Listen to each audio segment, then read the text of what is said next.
All right, folks, I think we're going to get started. Um, Hello and welcome to everyone joining us today for this webinar on the pandemic and the social sciences, reimagining engagement and research. My name is Eugene Reichel. I'm a faculty member in the Department of Comparative Human Development at the University of Chicago.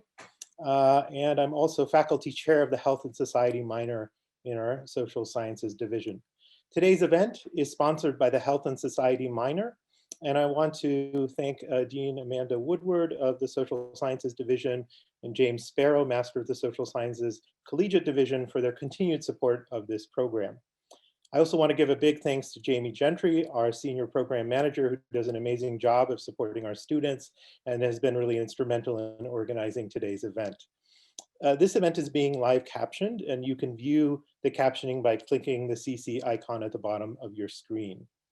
This webinar is also being recorded, and we'll send out a link to everyone on the registration list when the video is posted online. Now, a few words about the format of the event.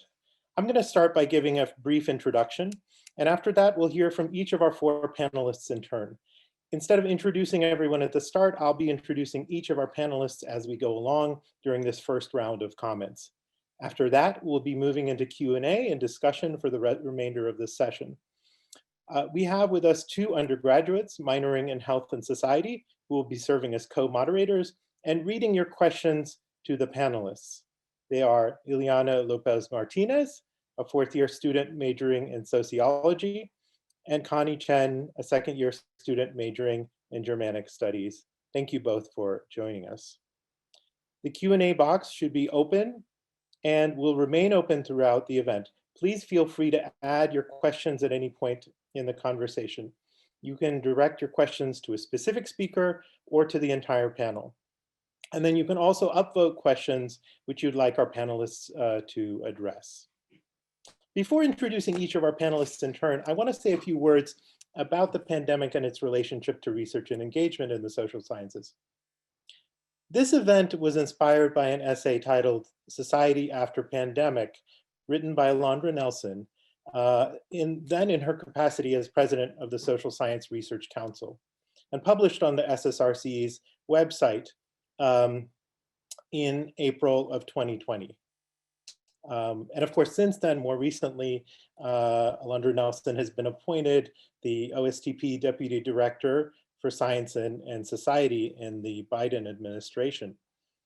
In that essay, after noting that the pandemic has tested a range of prevailing assumptions in the social sciences regarding governance, expertise, and the economy, at the same time as it has, quote, confirmed what scholars have known about social inequality and compounded the intersecting forces of race, class, and gender on disparate life chances. Nelson goes on to pointedly ask, quote, how can we continue to invest in projects that sustain the description of gross inequality without offering prescriptions for change, end quote. Toward the end of the essay, Nelson quotes sociologist Zygmunt Bauman's description of social research as, quote, engaged in a mimetic relationship with its object, or rather with the imagery of that object, which it constructed and accepted as the frame for its own discourse. And as Nelson adds in closing her essay, in light of changes in society, we must also change social research from being mimetic of society to being consciously dialogic with the world it seeks to apprehend and improve. This is a time for creating knowledge pathways to a better world, end quote. Nelson's call for social research that is more consciously dialogic with the world can be read in light of conversations and debates about the relationship of research, engagement, and intervention. Across the social sciences, the question of the relationship between knowing and intervening, whether these two should or can be separated, has of course been long-standing.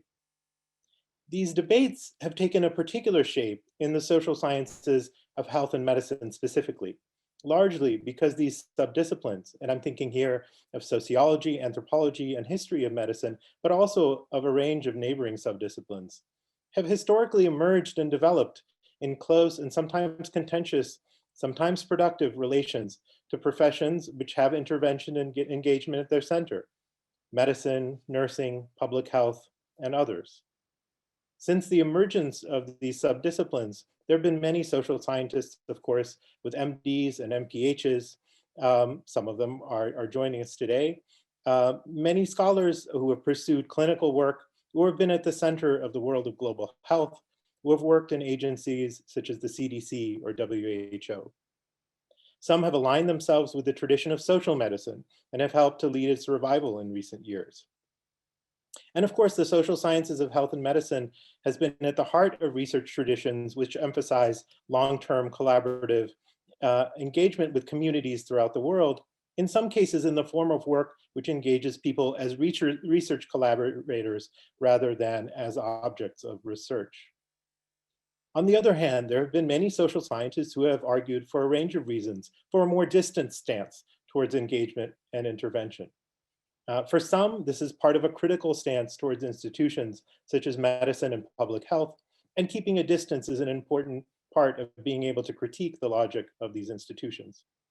And of course, this does not exhaust the range of possibilities. As Emily Yates Dorr and Kenneth Mays put it in a recent discussion of anthropology's relationship with the field of global health, one which I think we can generalize to the social sciences more generally, we can think of social scientists not only within global health or medicine, or as working against it in a critical distance sense, but also as moving in between various communities of expertise and those whom those experts hope to reach.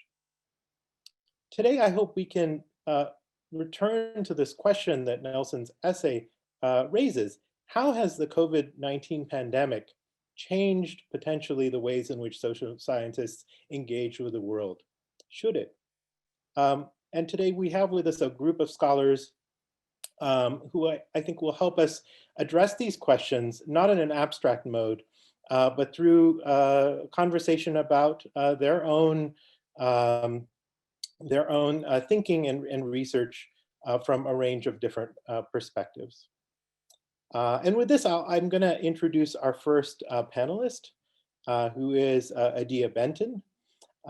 She is Associate Professor of Anthropology and African Studies at Northwestern University. She's a cultural anthropologist with interests in global health, biomedicine, development and humanitarianism. She's the author of HIV Exceptionalism, Development Through Disease in Sierra Leone, as well as many essays and articles, and is currently working on a second monograph about the 2014 to 16 West African Ebola epidemic. I'm going to hand it off to you, Adia. Thanks, Eugene. This was, as you note, Alondra's essay was a kind of a rallying call, or at least had us thinking about what is possible and what is necessary from the perspective of social science research. And so I was trying to think of what does anthropology look like under these conditions, particularly if you work in a place that requires significant air travel, but also anthropology in your neck of the woods, which I consider myself to be doing in both ways. Incidentally, the book that I'm writing about the Ebola outbreak in West Africa from 2014 to 2016, I have to qualify that now because there's actually an outbreak of Ebola in North Kivu and in the Democratic Republic of Congo and in Guinea currently. So I'm having to kind of, again, rethink what it means to be able to do this. But incidentally, I'm writing this book about that outbreak. And a lot of the data that I collected was collected at a remove, is sort of like, some people might call it cultural studies or cultural reportage, but it's rooted in a deep anthropological or ethnographic experience with I guess, the institutions and organizations that buttress disease emergency response or health or outbreaks or pandemics like the ones we're currently in the midst of.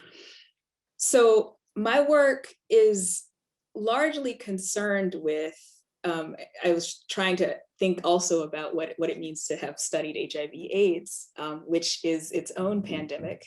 And I've been trying to think about what it means now that after almost 40 years of this disease, heading into the 5th decade, our global health institutions are now saying that we're near the end, that we can see an end point in 2030 if we are to go through a series of steps in terms of testing people, treating people, and making sure that people stay on these drugs for life.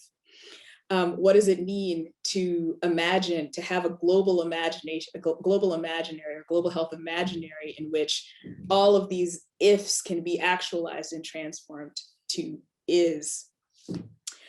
So my work is largely concerned with what I think of as abstract things, but have real practical consequences for the people living with HIV and AIDS, not just in places like Sierra Leone, but in the United States and elsewhere where it is a huge problem and continues to be, in which global norms and global agendas will not necessarily produce the kinds of effects that they intend to do. I'm interested in this current book, thinking about what it means to study remotely, what it means to talk about social distance that was produced by another outbreak or another epidemic, and the institutional demands that I not travel to a place that had a significant Ebola outbreak. I'm interested in and hope to be able to talk about the kinds of socialities that emerge as a result of disease outbreaks, but also the kinds of political, social, and economic arrangements that shape institutional and organizational responses to diseases, or to disease outbreaks, I should say, because there's a difference, right? We have public health people who work day in and day out to ensure that we never have to think about an outbreak, or that we never have to grapple with the ill effects of bad water, bad sanitation, and so on. But we're now in this place where we are all confronted with the realities of public health infrastructure, organizations, institutions, and all of the, again, political, social, and economic arrangements that make our responses, our official responses, so inadequate, so inequitable. As far as talking about the public role of at least anthropology, I have to have this conversation at least once a year, I think. I've been trying to think about what it means to be engaged. Obviously, writing isn't enough. Obviously writing has to happen, not simply because we have our own sort of organizational or institutional demands as academics, some of us, or as social scientists, maybe sitting in a range of different kinds of organizations or institutions. But I'm also having to use knowledge generated or developed through deep engagements with communities and institutions to imagine an otherwise, to imagine things in a different light. And I'll just give one example and then finish, because I think I'm actually looking forward to the conversation. But as a part of my work in the community that I live in Chicago, I've sat in with contact tracers or organizations sitting up, working with contact tracing, and what that process should look like based upon my knowledge of organizations and institutions. But also, I did an ethnographic assessment of my children's school to understand how teachers, staff, faculty, and others work together to enforce the rules of surveillance, contact tracing, the management of classrooms under current conditions. Is this for everyone? I don't know, but these are the kinds of things that I'm constantly or currently thinking about. What is it that I've learned about institutions and their patterning, about social interactions and engagements under the conditions of an outbreak, that can be translated into action in sort of small ways? But in larger ways, how is this helping us to reimagine not only social science methods, social science theorizing, but also how we might imagine and otherwise that doesn't produce the kinds of negative effects, the inequitable effects of these shocks to our societies, these shocks to our communities. And so I'll end there, hopefully as we can start. Yeah. Wonderful. Thank you, Adia. Our next panelist is Marcos Cueto, who is professor of the history of health at the Casa Oswaldo Cruz at Fiocruz, based in Brazil.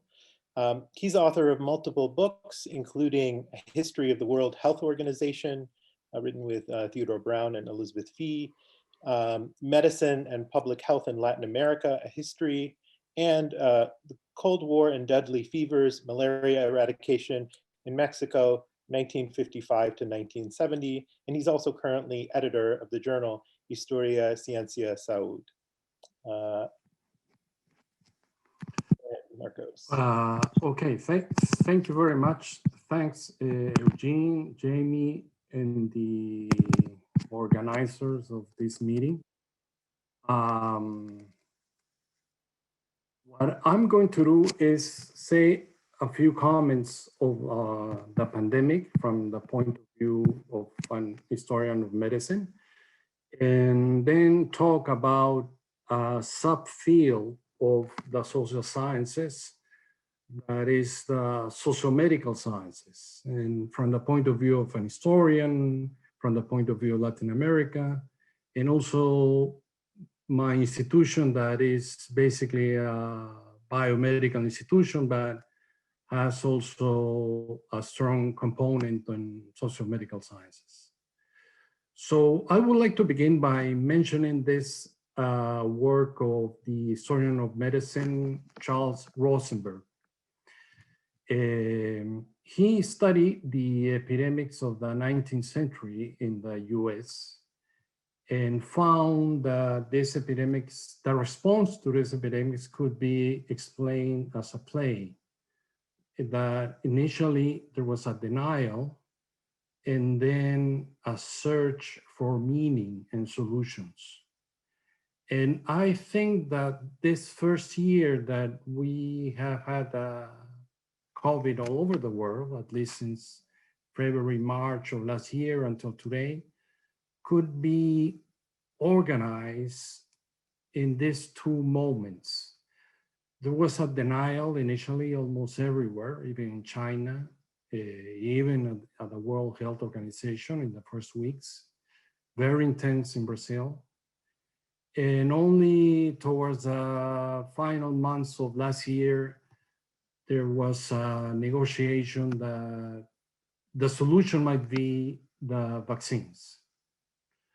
So I'm going to use that also in the following slide. In Brazil, we have, probably you already have heard about him, Bolsonaro, since January of 2019, that denied, minimized the epidemic. But even Bolsonaro accepted towards the end of last year that vaccines might be a solution, and the federal government is buying vaccines from England, and a very rich state, the state of Sao Paulo, is buying a vaccine from the Chinese. But what I would like to emphasize is that in this process of getting to the vaccines as a possible solution, other meanings, other interpretations of the pandemic have been dismissed. One, denialism, that was important in Brazil and in many Latin American countries because of the strong influence of evangelism that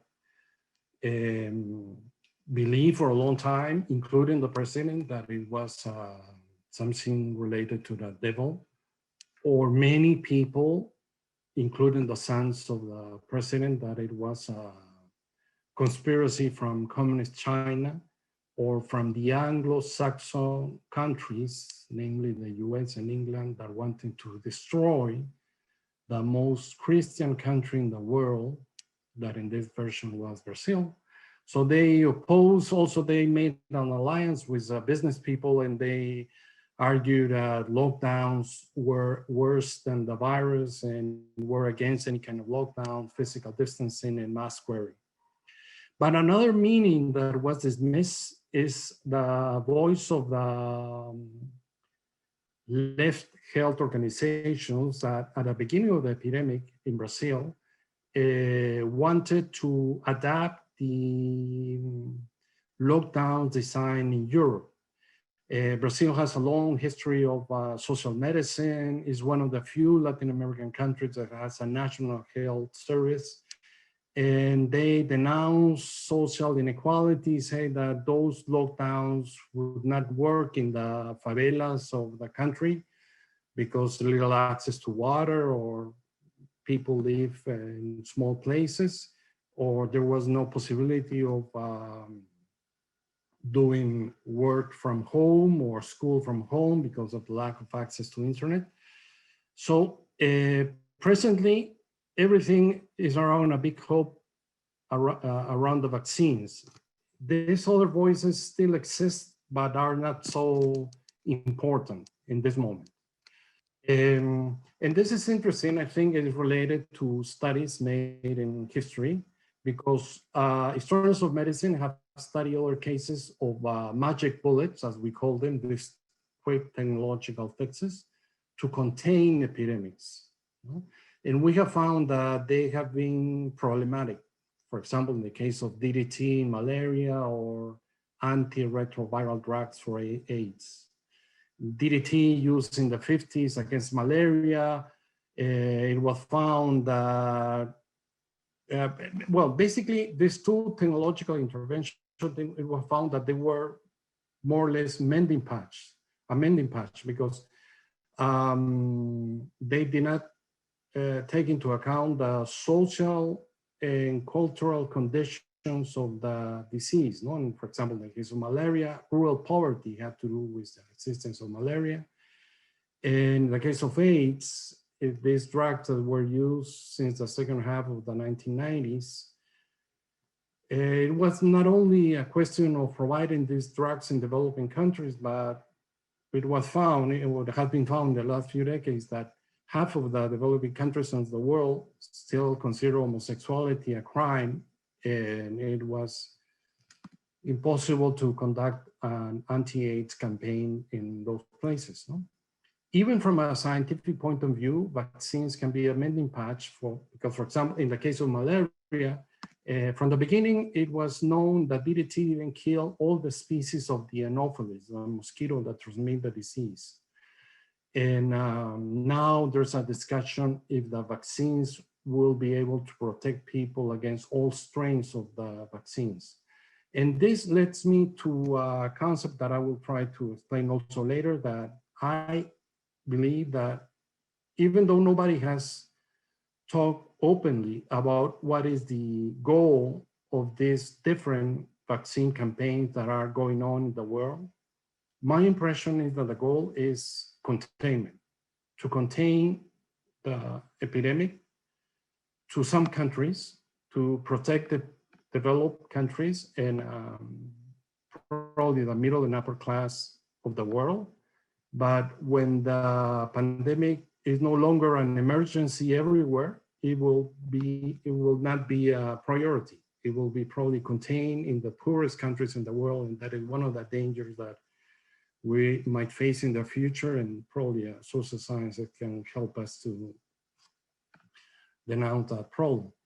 Something else that we found in the use of magic bullets is that usually there is a partnership between scientists, politicians, physicians, and global health organizations, and now there is a very fragile alliance between these different institutions.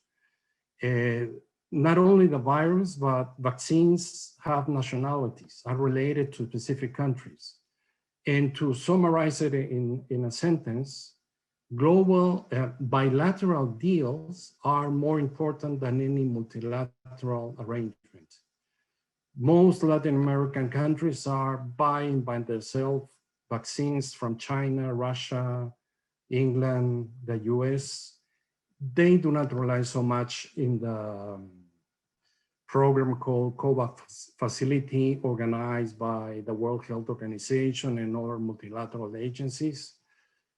And that creates also problems of access that have to do, for example, with small issues like there is very little internet in shanty towns and you need a computer to make an appointment to have a vaccine. And one international organization not related to the UN, not a multilateral agency, that is taking very important decisions on vaccines is the World Trade Organization. India and South Africa, in October of last year, India and South Africa made a proposal to the World Trade Organization to waive the intellectual property rights of the vaccines. Namely, they should not have a patent at least during the epidemic. So they will have cheaper prices and the possibility that they could be produced as generics. As the drugs for AIDS were produced as generics after a decision of the World Trade Organization in 2001. And the European Union, the US, that is the Trump administration, and the government of Brazil opposed that proposal of India and South Africa. There is going to be a meeting in March, but I think that will be a big test to the Biden administration. Biden made a correct decision, not only returning to the World Health Organization, but and also participation in the COVAX program, but it is not clear what is going to say about this issue on intellectual property rights and the patents of vaccines. So, and this is my last slide, no? What might be done? And this is my suggestion as an historian living and working in Brazil. No? First, we have there's a real danger that the social and institutional arrangements we had before the epidemic will return. No? In this paper that I mentioned of Rosenberg, he says the last stage, the last moment of the play of epidemics is that everybody wants to forget what happened. And they return to what was life a few months or a few years before the first outbreak. No?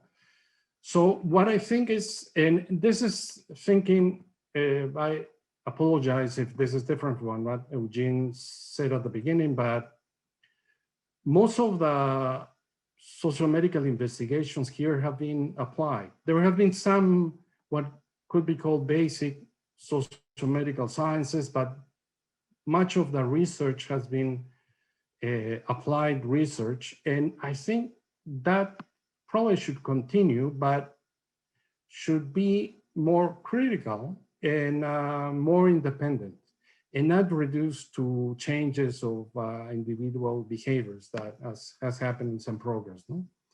Now, that means stronger criticism of those programs that were created at the turn of the 21st century to reduce extreme poverty. What we had in many Latin American countries and in many developing countries were governments of center-right and center-left that had programs to reduce poverty.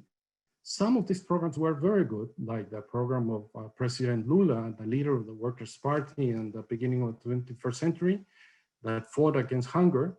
But at the same time, these governments were embracing neoliberal economic policies and were cutting the budget of the national health systems.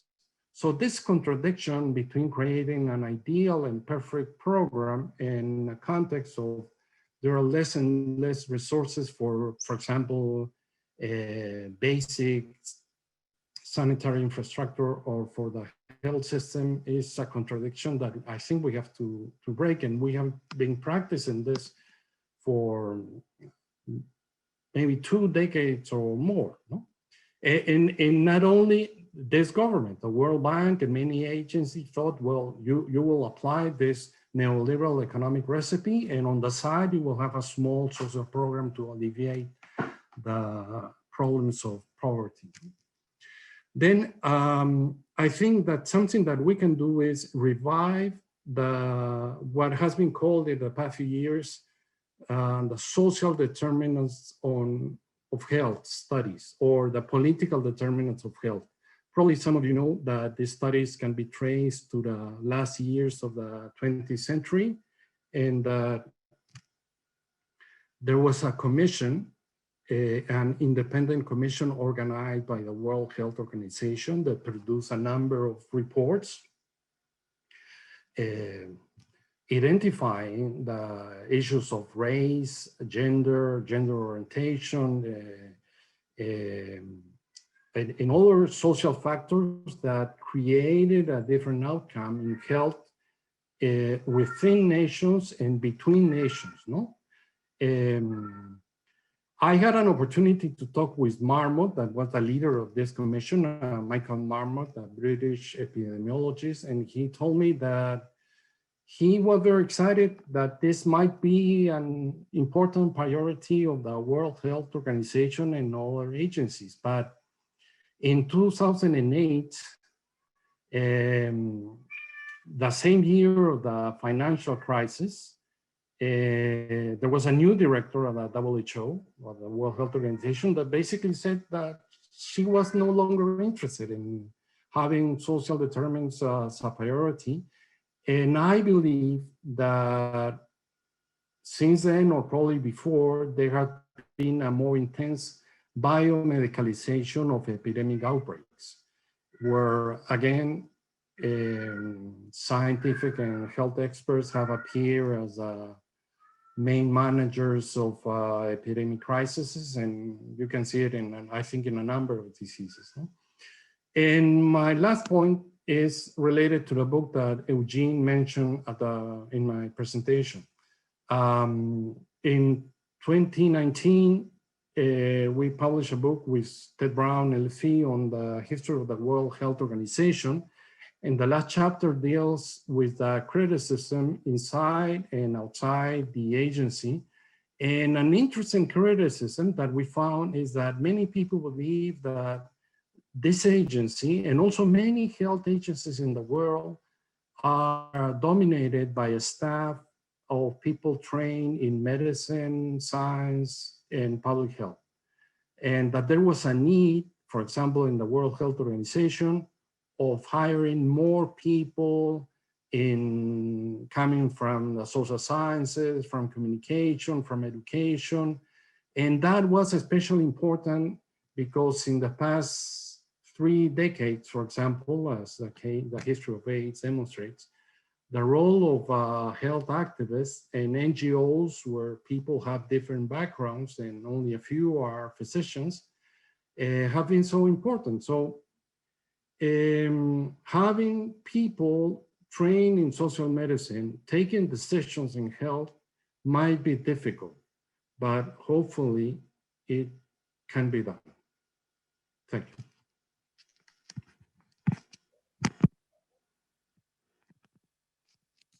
Thank you so much, Marcos. Our next panelist is Alexa Dietrich, Program Director at the Social Science Research Council, and also Research Associate Professor at Wagner College. At the SSRC, she works on the Council's Scholarly Borderlands Initiative and is co-director of the program on religion and the public sphere. She is trained both in medical anthropology and epidemiology, and is author of The Drug Company Next Door, Pollution, Jobs, and Community Health in Puerto Rico. Alexa, welcome. Hi, thank you so much for having me. I'm excited to talk about the work of the SSRC in the context of this conversation. And I'm going to try to, let's see.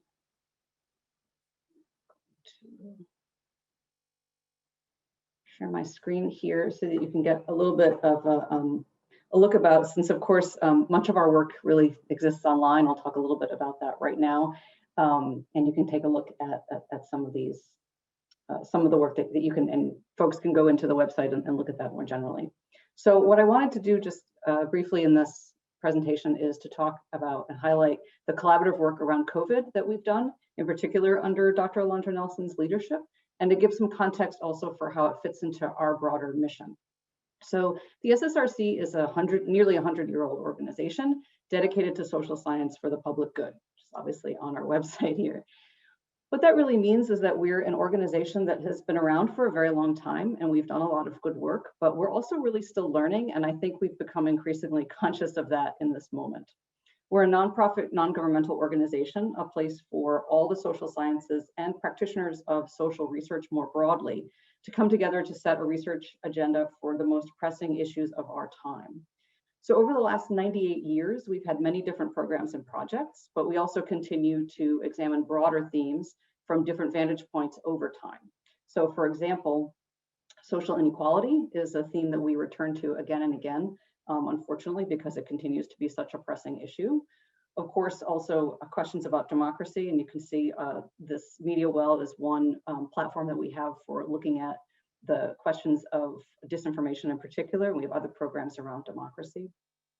And of course, many of the processes that we now call part of globalization, we've looked at in many ways over time as we work both in the US and internationally. Our programs are led by PhD trained social researchers. All of our work is inherently interdisciplinary, which makes us somewhat of an unusual organization, as we really have interdisciplinarity at the core of our mission. As I said, we work both in US and internationally, and increasingly we're really focused on fomenting equitable and collaborative work across borders of all kind, even as we also support many individual researchers. So we have a number of different tools at our disposal for how we do that. Most folks are familiar with us as sponsors of fellowships and grants, particularly in the social sciences at the dissertation level, but we actually do lots of different kinds of things. We have really one of the things that's most important to our work is what we call our convening power. And that's the ability that we have as an organization to reach out through very broad networks, both professionally at all different levels of people's careers, dissertation researchers all the way up through senior researchers, and to bring people together to focus on really important questions. Historically, we have done most of this work in person, through working groups, conferences, different kinds of publications that come out of that work, and such things. So you can imagine that COVID-19 and a pandemic presents us with a real challenge. That's similar, of course, in ways in which anybody whose work is largely face-to-face was challenged. But at the same time, it was clear that we had a role to play. We had an obligation to respond. And so we had to really come together as a collective to consider how we were going to do that. I don't think, and I really, it's about a year ago, a little less than a year ago. And I really have a strong memory of that sense of needing to come together collaboratively across all our programs, but to talk about what we were going to do. It was not obvious on its face what we should do, and what we should do that might actually be different than what other people were doing, because unlike other kinds of disasters, which tend to hit in fairly, they often tend to hit in fairly localized spaces. And so you see a rush of research that happens around those spaces, but then can fade out over time and doesn't necessarily involve the entire planet. That everybody who was a researcher was also going to be suddenly researching the pandemic because it was impacting everybody, right? And so we really wanted to consider what it was that our contribution was. And I would say that the thing that, and I'm going to show this on the screen, that if you go to our About page, right, we have this sort of list of basic commitments. And one of the main things that Dr. Nelson said to us when she brought us together to have this conversation was that it was incredibly important that we really paid attention to this item number 4, which was to combine urgency with patience, right? The sense that this was an incredibly urgent moment for the social sciences to try to make a difference, to try to help society get through this in some way, but that also that we needed not to just jump into it without thinking carefully about what we were going to do, right? So I do want to talk a little bit about our work around this, but I wanted to highlight this idea of combining urgency and patience that is how we approach all of our questions, but really particularly was at the forefront of our minds in this particular case. And that question would be, what is our contribution? How can we do this work, not just by taking the regular work that we're already doing and moving it online, essentially, but how can we also make the most of the space that we have to contribute something unique, and that is something that brings our strengths to the table and also supports other researchers doing the work that they're doing and offers something to society, right? So if we look at, if this is at the top banner of our page, we've created actually an entire virtual research and learning platform, right, for COVID-19 and the social sciences, and it has a number of different components to it. I think that one of the things in sort of the mandate that Professor Nelson's, Dr. Nelson's Essay Society after the pandemic really points us towards, of course, is thinking about the future. And so one of the things that we did here as an organization that largely works in the present to some extent, that we wanted to actually cover all of that. We wanted to think about, what does the past teach us? We wanted to think about what's going on in the present and how can we learn about it, and how is that helpful? And then also to think about looking ahead and building futures, which is something that also Dr. Nelson has done in her work in a number of different ways. So I'm just going to kind of touch on a little bit, show everyone a little bit of what's here in our virtual research platform. And then I'm also happy to sort of take questions or talk about other aspects. So in terms of thinking about kind of the aspect of the present, right, what's in the present, of course, many of you probably know about the coronavirus syllabus, which was an online crowdsourced way of bringing together resources as much as possible from wherever they may come around the world, and to curate them here. We also have a number of different ways in which the research that's done by our programs, which is on different topics. So for example, religion, one of the programs that I work with, understanding violent conflict is another one, digital culture is another one.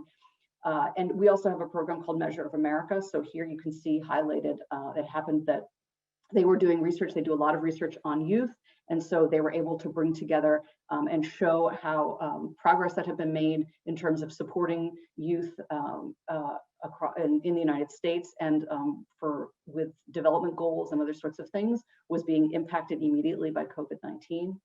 We also have, in general, we're also often engage with students, increasingly also thinking about undergraduates and pedagogy, and also the contributions that undergraduates can make, as well as just teaching and learning. So here you have a collection of autoethnographies from the pandemic at Brooklyn's epicenter, and these are writings by Brooklyn College undergraduate students. There's a few things here also that really are ways, for example, of bringing together researchers across the globe who are doing that work.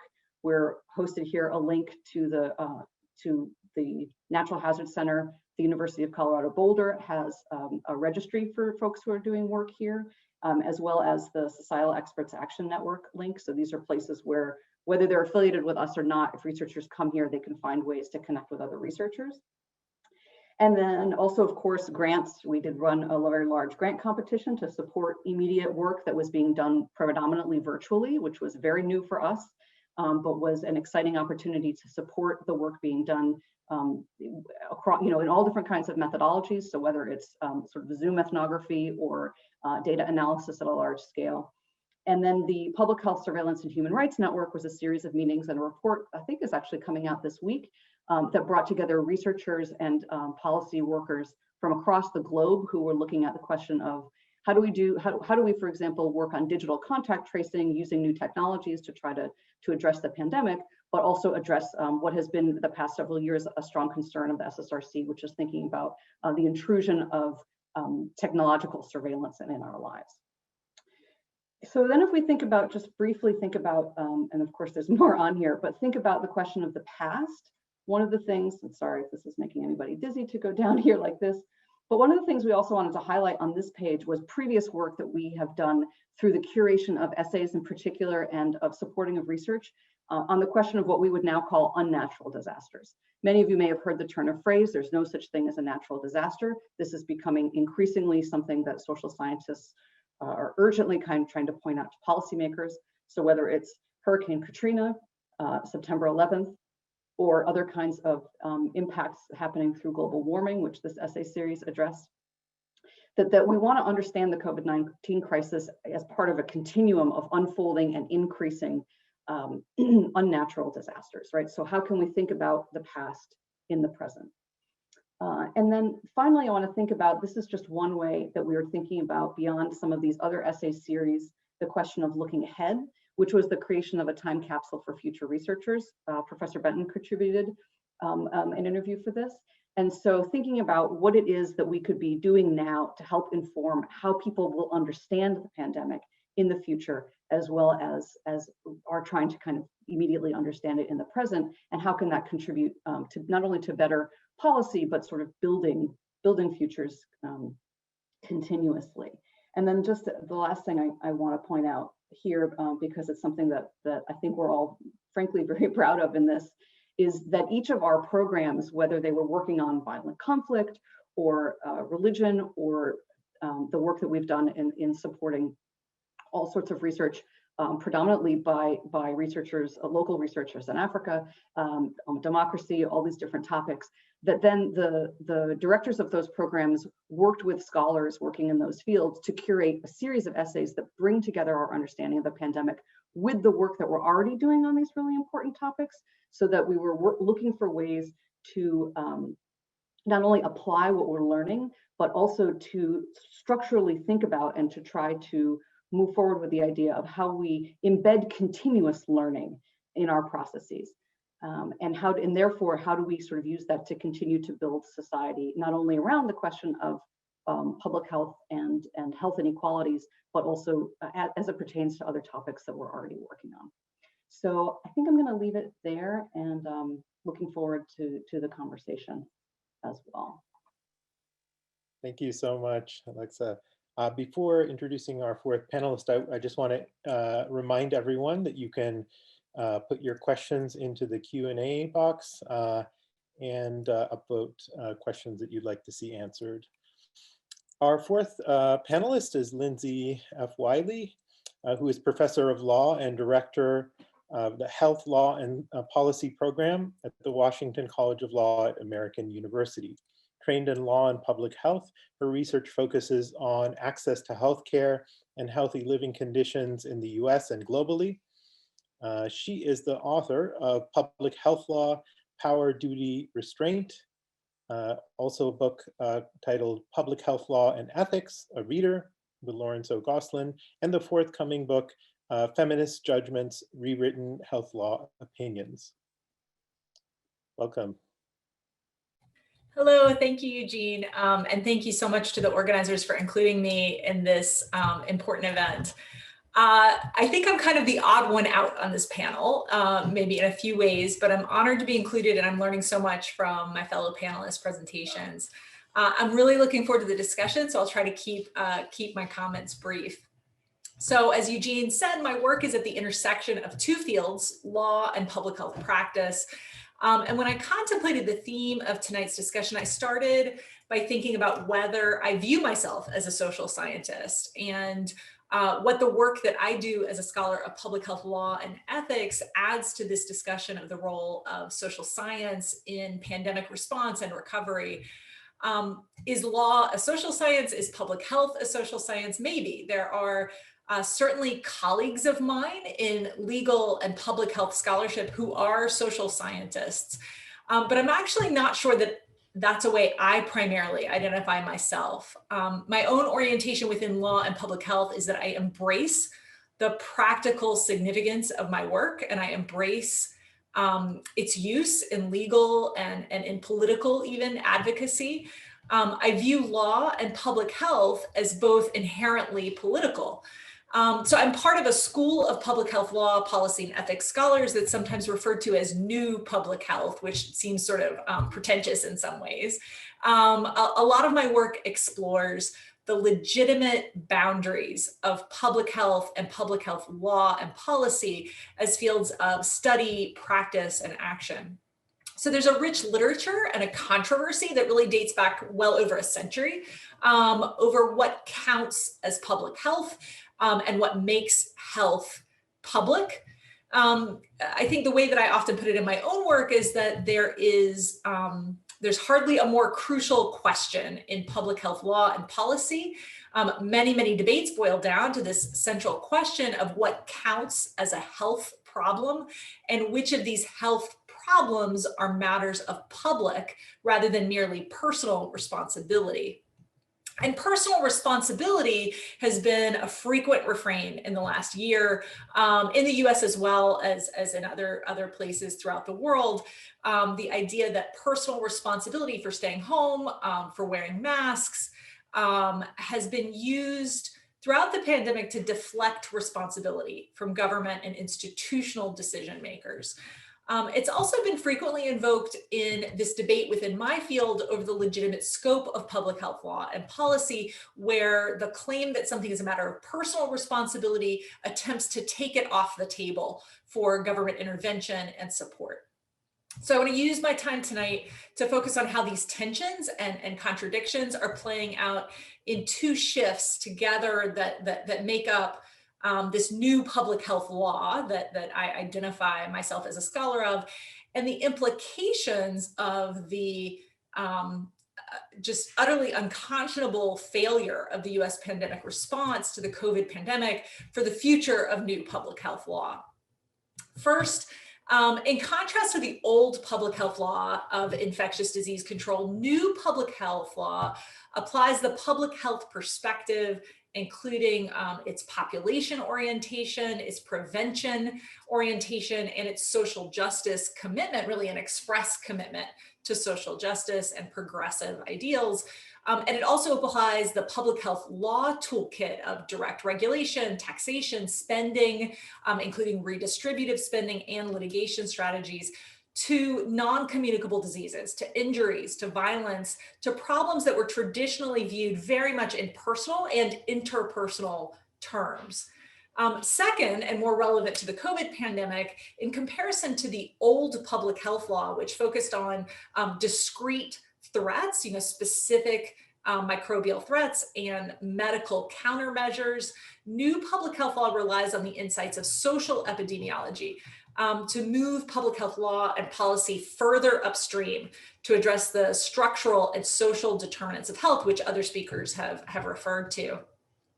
In turn, these shifts in public health law and policy are in response to a broader shift in the models that have guided public health science and practice over the last 2 centuries. And some of you may be familiar with this sort of historical development, but for those who aren't, the history of public health intervention moves through a miasma model that really prompted efforts to ameliorate the effects of poverty directly as a public health strategy, in response to kind of early, almost proto-epidemiological studies that linked health status to things like neighborhood boundaries and work sites. And you might think of this as the old public health. Then to a real shift toward a microbial or agent model that dictated mass adoption of medical countermeasures like vaccinations or antibiotics, to then a behavioral model that came of age in the second half of the 20th century and relegated law and policy and the role of government really to the back seat, while emphasizing kind of health education campaigns and communication efforts on the one hand, and doctor-patient counseling, really kind of interpersonal counseling to urge patients to make better choices about their health on the other. Around the turn of the 21st century, a model that incorporates all of the above, agents, behaviors, and the natural built and social environments in which people interact with the agents of disease and injury emerged in the form of the social ecological model. And it goes by different names, but that's the one I'll use tonight. And this model really emphasizes the social determinants of health, the structural determinants of health, the political determinants of health, which other speakers have mentioned. It's also a natural fit with the growing awareness in the years leading up to the 2020 pandemic that racism and economic injustice are public health crises, that they are health injustices as well as social injustices. But this shift, particularly that shift from the behavioral model that treated health as a matter of individual behavior choices that would be blameworthy, a matter of personal responsibility, to the social ecological model that radically expands the realm of public health practice and law, this shift has been extremely controversial. I want to tease out that there are two distinct objections that I think are relevant to the COVID pandemic. The first is the one that gets much more attention, and that I think of as the libertarian, I call it the libertarian objection to a broad scope for public health law and policy. The idea that when government action is undertaken under the banner of public health, it takes on additional legitimacy and weight that can be used to justify greater intrusions on individual liberty. And that is undoubtedly true. The most notorious encapsulation of this objection from the libertarian standpoint is from Peter Skrabanik's screed against what he termed healthism, in which he said that the roads to unfreedom are many, and one of them is labeled health for all. That libertarian critique has garnered the most attention, as I said, but there's also a separate objection, which I refer to as the progressive objection. I think that's the one that's more relevant to the discussion tonight.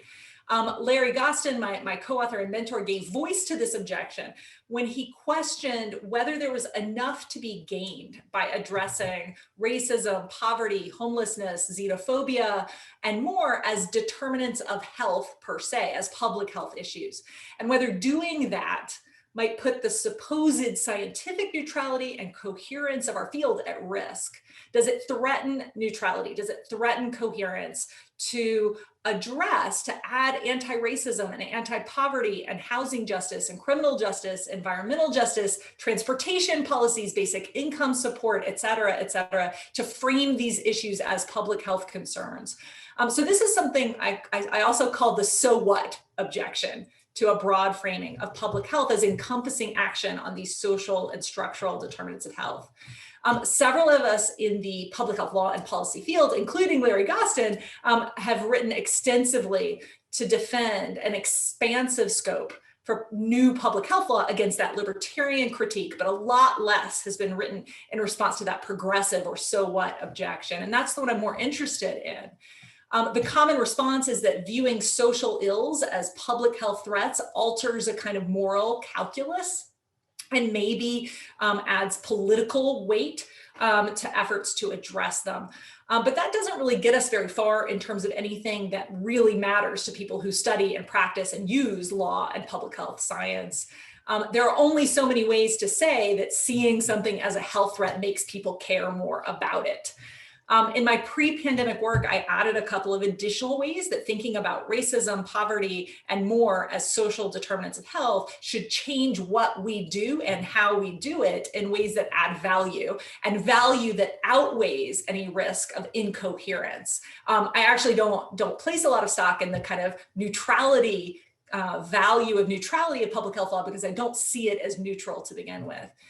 So first, if law is a social determinant of health, we have to probe public health laws and policies for the influence of bias and stigma. And second, in addition to expanding our interventions upstream, we need to also be tailoring our downstream interventions in light of the social ecology that shapes the opportunities and behaviors of individuals and families and households and communities that are related to health. So over the past year in a couple of projects, I've argued that the failed response to the COVID pandemic puts the final nail in the coffin of this progressive or so what objection to new public health. In my view, relying on public health authority to order restrictions on activities and movement and mandates for masks without providing supports in the form of housing assistance, employment protections, income replacement, food assistance, accommodation of safer alternatives to restricted activities, and more. These restrictions without supports, that as a model that we've seen throughout the US, that has been an utter failure, and it's been just beyond unconscionable. I'm going to be writing and teaching about this failure for the rest of my career. As Dan Goldberg put it in his defense for a broad scope for public health law about a dozen years ago, either the social epidemiologist's contention is accurate or it is not. If socioeconomic disparities are truly productive of public health, then policies and laws inconsistent with that are in keeping with the narrow model and therefore which by definition do nothing to ameliorate social conditions, will do little to actually improve health in the aggregate. So again, a core principle of the work that I do is that law is a social determinant of health. That law and policy got us where we are now in this pandemic, and for better or worse, and a lot of us are working hard to ensure more of the better and less of the worse, law and policy are taking us where we're going next. So I want to close by thanking all of you for the work that so many of you are doing as social scientists to support the development of more effective laws and policies. And I'm looking forward to the discussion. Great. Thank you so much. And thanks to all of our panelists for their initial statements. Can everybody open up turn on their video now? We're going to move into our discussion and Q&A portion of the panel today. And before we turn to questions that are coming in, I want to first of all encourage all of our audience members to put in your questions through the Q&A box. I wanted to give a chance to our panelists to either to respond to one another or to raise any questions that you have as a result of hearing our fellow panelists' presentations. Anybody have initial immediate thoughts or prompts for the conversation?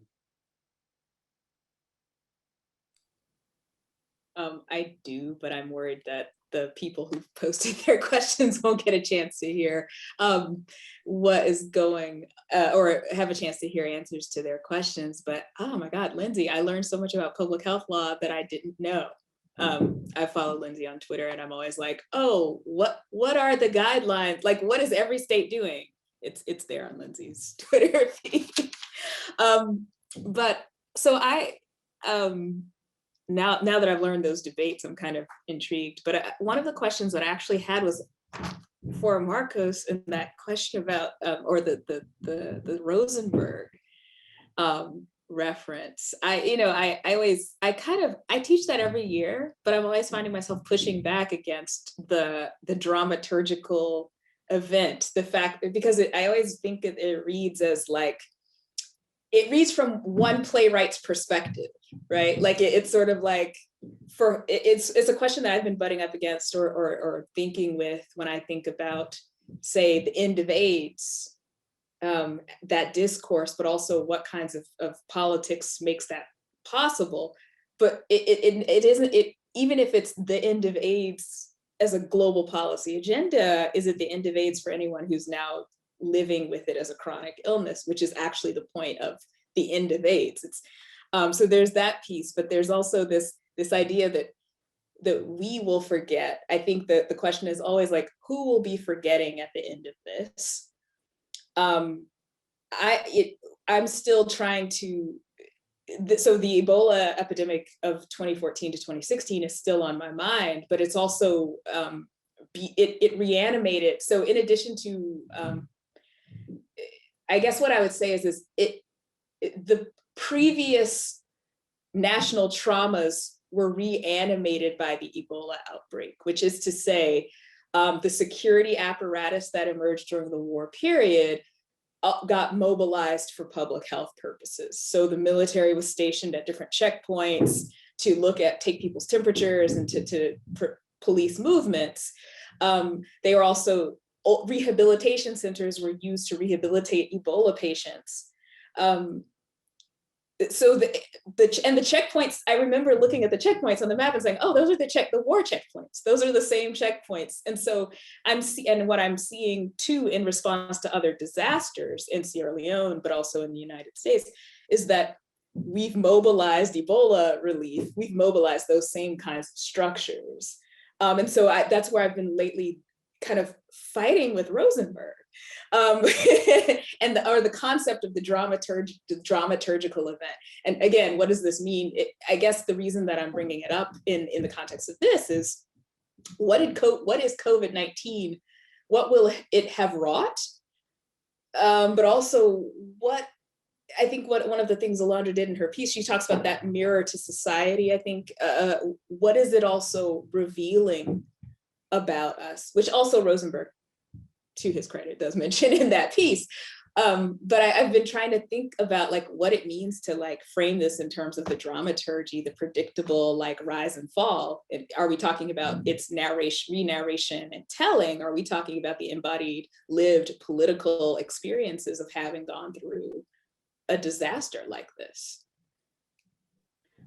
Can I piggyback on that for a second? I just wanted to say that I think there's also the idea that when the pandemic is over, we'll all just sort of go out in the streets and hug each other and be vaccinated and whatever is also absurd in the context of this pandemic, because you have people who you're now calling long haulers, families and loved ones, people who've died, people who've lost their homes, and lost their jobs. That all these different ways in which this is just going to be reverberating, in exactly the same way that you're just describing, in the case of other epidemic diseases and disasters. So I would just sort of throw that in there. It's not really an answer, but just to sort of think about those other elements that I think we're seeing, that there will be people who just sort of emerge from their homes and life goes on, but that's, there's going to be major segments of society for whom that's not true. And I think we are very much in danger of narrating our way to the invisibility of those other components as well. So just to sort of put that on the. I might just jump in on Alexa's point about kind of what comes next in this experience that we're in the midst of, and I think the aftermath will be as politicized as the pandemic response in many ways, and we're already. I feel like all of my work is sort of 6 months out, what's going to happen 6 months from now. And I'm already having discussions with state legislators and governor's office staff who are talking about this movement to strip government authority to respond to public health. And so much of that is a signaling attempt, right? An attempt to signal disagreement with what happened. To change the narrative about what happened, particularly in March, particularly with kind of the most extreme sort of stay-at-home orders, wanting to use the expressive value of law and the expressive value of legislation to take a stand against that response. And it's so hard in those conversations to shift the focus and say, you're now making law based on your objection to what happened last year, but let me talk to you about another threat that could be different in a variety of ways, and you're tying our society to the mass. I've also I've been working a lot on the ways in which our governmental responses, including in March, including those stay-at-home orders, really grew out of post-September 11th reforms that greatly expanded the securitization of health in the US, which goes to Adia's point about Ebola. And the stay-at-home orders that were first issued in the US in the Bay Area by the Bay Area health officers, and that really broke the floodgates on what many of us thought was not possible in the US. We did not think that would happen here.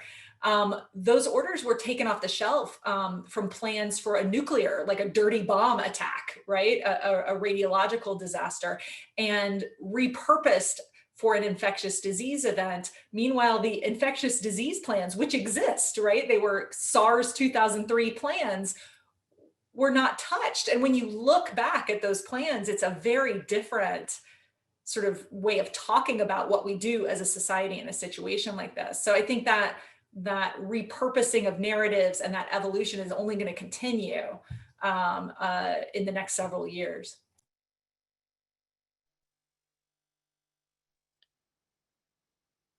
I make a comment now? Sure. Okay. Well, yes, that criticism to Rosenberg I think is correct. He wrote that paper thinking about his own work that was on the cholera epidemics, mainly of the 19th century, that were discrete events that lasted a few months. And that something important for an historical narrative is that there is always a search among the different actors in an epidemic to identify the first case, many times to blame the guilt or the epidemic, but also to identify the ending point. So those were epidemics that had a beginning and an end. And that is different from what has happened with AIDS and what is going on with COVID-19. So in some ways you're correct. I'm trying to adapt one of the ideas of Rosenberg, but it cannot be simply applied to the situation we have today. But something else I would like to mention is that I also heard Hillary Clinton, when 2011 said that there was going to be an AIDS-free generation and that AIDS was going to end in 2030. But that was, in my opinion, a campaign very different from all the other disease control campaigns of the 20th century. In the malaria eradication campaign in the 50s, there was a massive investment in DDT, in international health to control the epidemic. In the campaigns of the Rockefeller of the early 20th century, it was the same. The same year that Hillary Clinton announced the end of the AIDS epidemic, they reduced funds to the World Health Organization, to UNAIDS, and it was just a general statement that was going to be achieved with new technological interventions. And I think it cannot be compared to what happened in other moments where, of course, probably the epidemic of cholera ended in a specific moment, but in many countries, cholera or diarrheal diseases become endemic diseases that were not priorities of the government. And what I think happens also is that historians do not predict what is going to happen, but try to identify the actors that play and negotiate or fight for what might happen. No? And in the case of international health and global health, social determinants of health has a much more complicated history. In the 1980s and early 21st century, there was a movement called health promotion, defended by many health organizations in the world and governments, including Canada. Before that, there was a movement called primary health care that still is an important movement in the world that was similar to many of the statements of social determinants of health, that health does not depend only on health services, but on the living conditions of the people. Before that, the Canadians had a number of reports.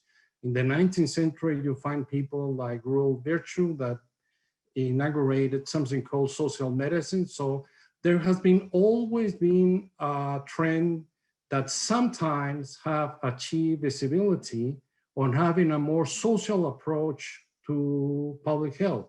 And there has been always been a trend to have a more technical approach to public health that seems that is more effective, like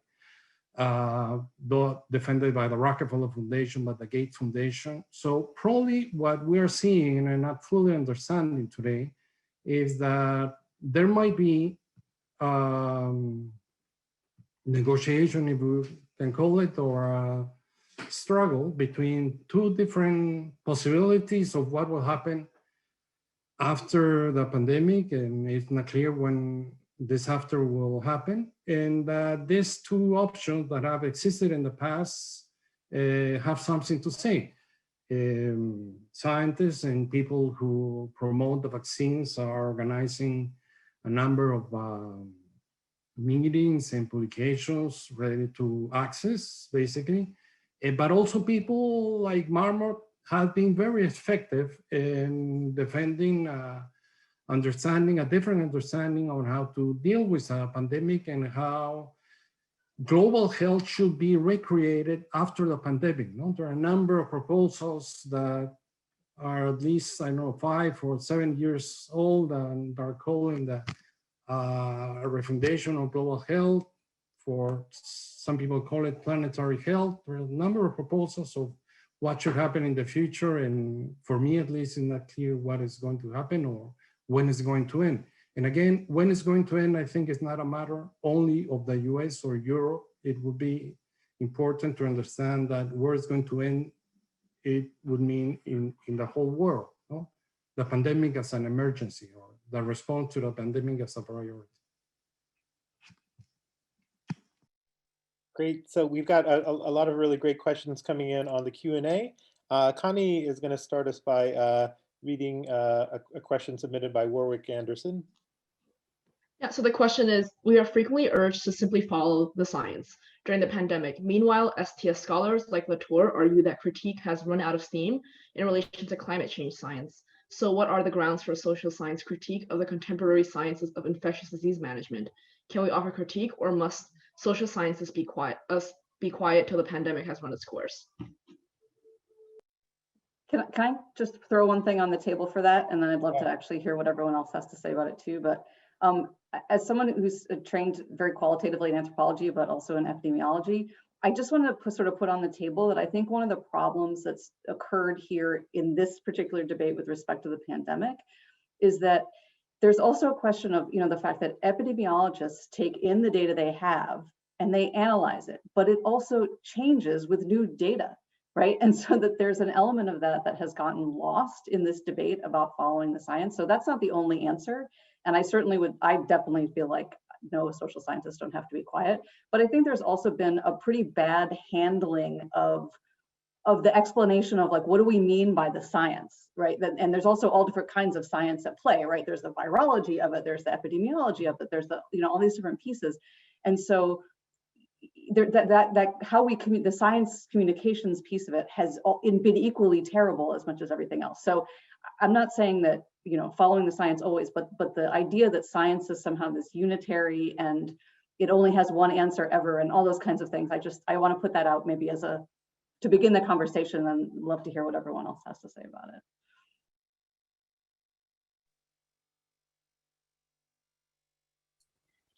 For lack of a better, actually, Eugene, you had. I just want to say hi, Warwick,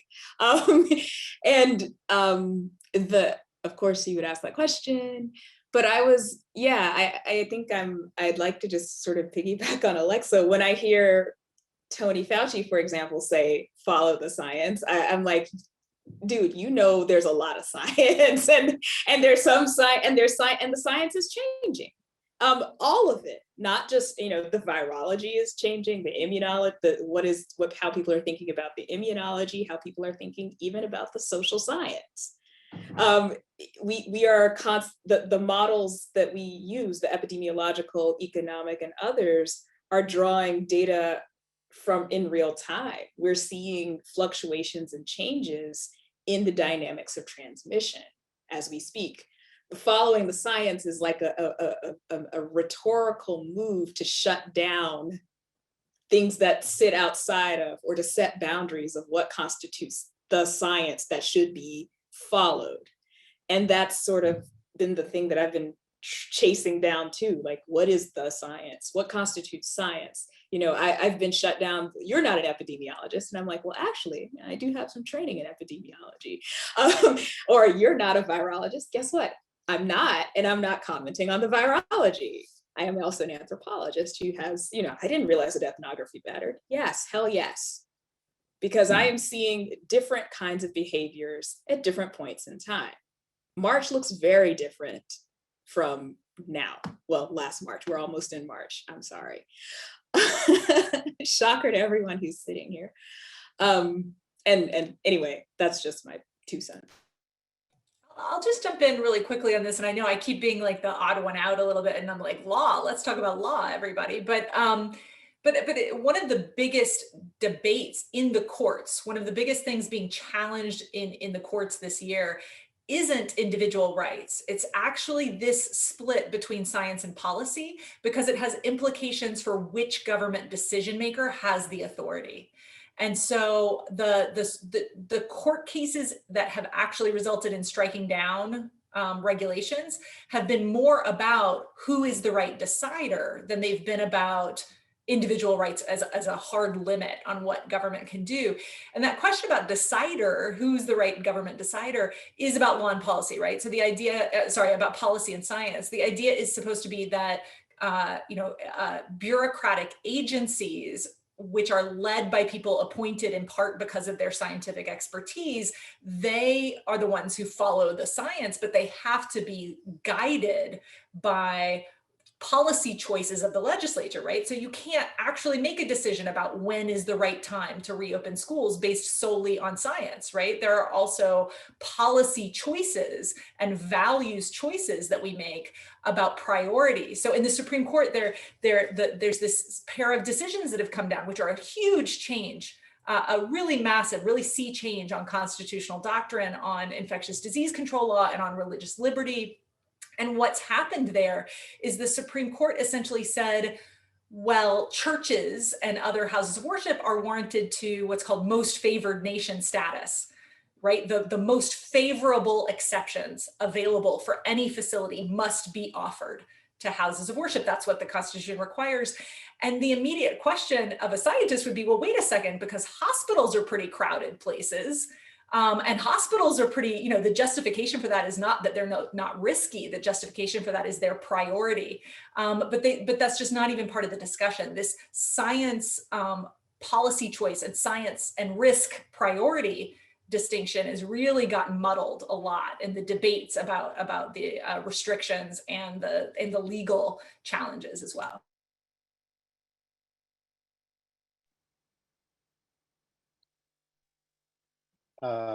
Okay, I think there's an enormous amount we could ask. We could have a whole panel, I think, on this question, which is great. But I do want to make sure that we get to some of the other questions as well. Ileana is going to read the next question. Yeah, so this question is from Emily Webster, and it reads, what is the most important contribution that academics, particularly those in the humanities and social sciences, who may be less practiced in public-facing work, can make to furthering dialogism in meaningful ways?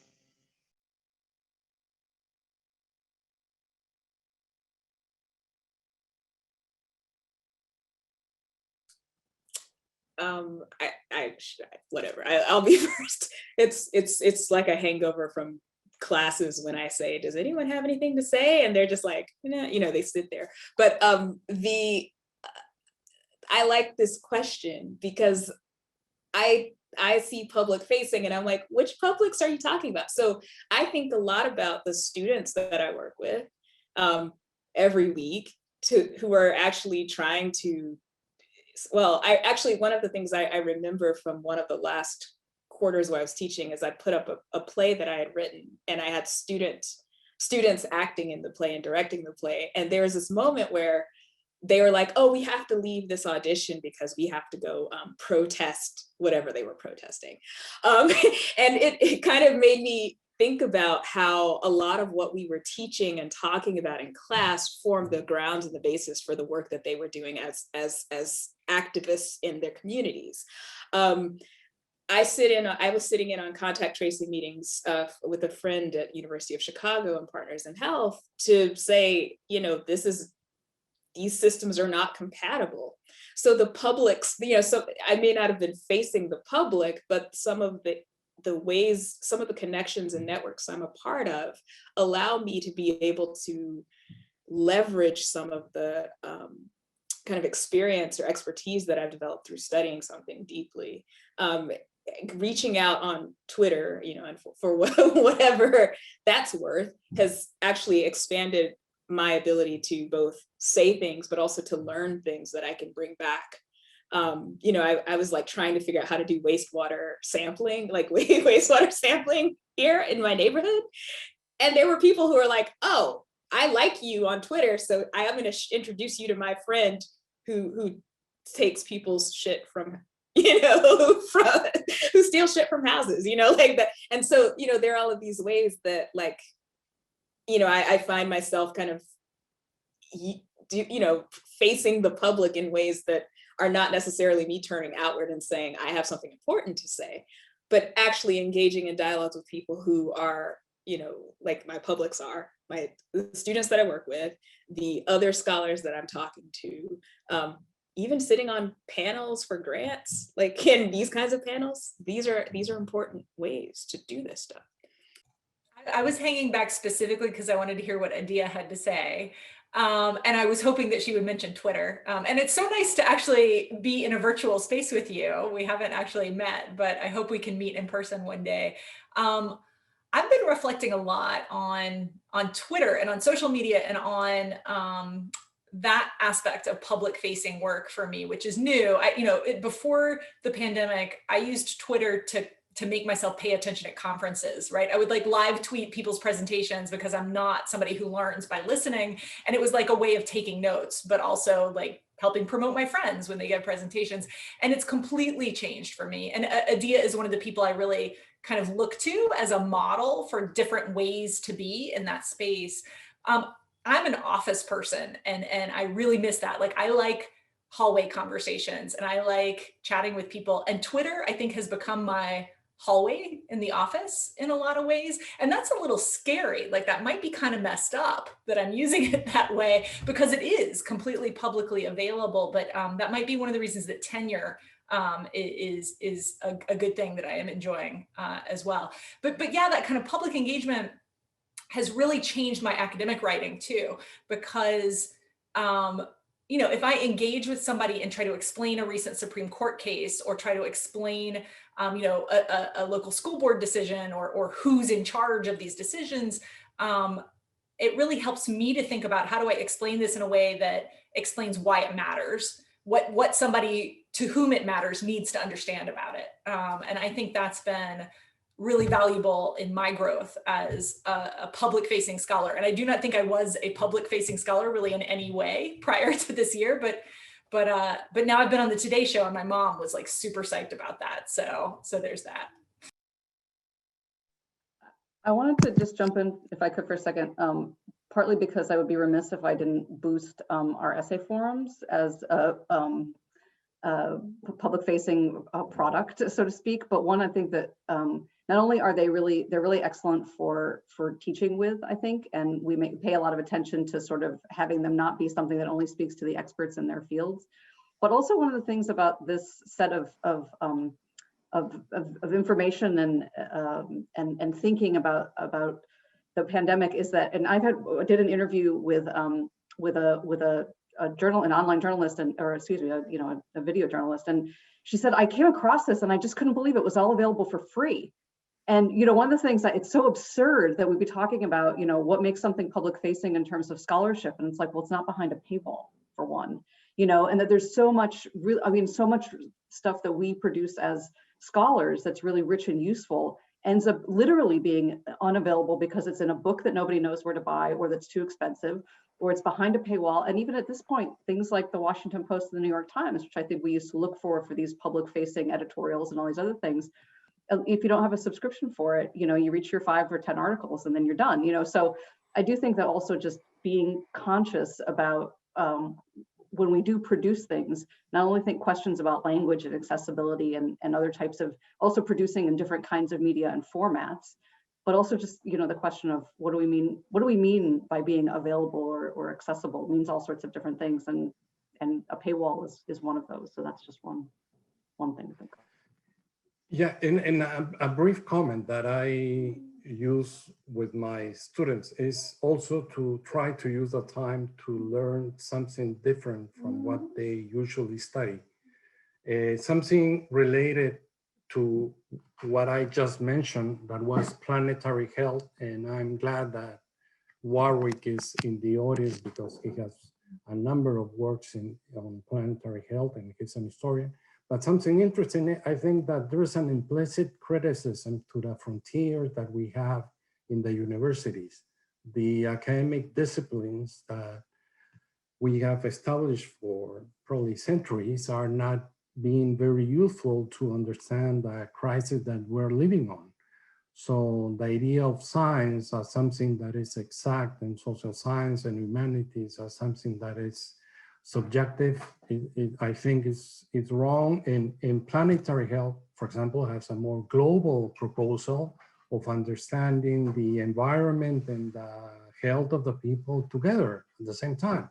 So maybe this might be a very difficult change to have in the future, but that is something that we probably could try to question ourselves of these disciplines that we have been created, and in some ways we are educating our own students.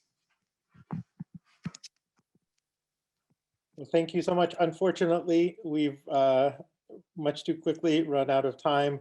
Thank you so much to all of our panelists and to everyone else who has made this event possible. And again, to those of you who have been watching, we're going to be posting the recording of this webinar on our website and broadcasting that link. Thanks very much.